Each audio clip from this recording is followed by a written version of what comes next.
আজকে মনুর জন্মদিন উপলক্ষে একটু রান্না বান্না, যেটা হচ্ছে পায়েসটা হচ্ছে সেমের পায়েস।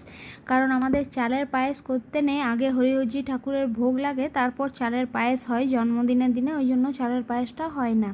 তো জন্মদিনের পরে হরিহরজি ঠাকুরের ভোগ লাগে। Happy birthday happy birthday. না না, একটু একটু একটু না না, মুখে দিতে হয়। ভিডিও হচ্ছে, রিলস হচ্ছে, রিলস রিলস। এটা চাউমিন পায়েস খা তো। কেমন টেস্ট? এদিকে বলো কেমন টেস্ট, কেমন রান্না করেছে পিপি?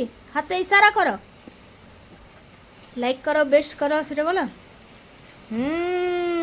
তারপর চালের পায়েস রান্না করা হয়। আর এদিকে আমি কাবলি চানার ঘুগনি রান্না করব, যার জন্য আলুগুলো একটু মেখে মেখে নিচ্ছি, যাতে ঘুগনিটা একটু মাখা মাখা টাইপের হয়। আর এখানে লুচি হবে আর সেমের পায়েস, মিষ্টি, বাস এইগুলোই।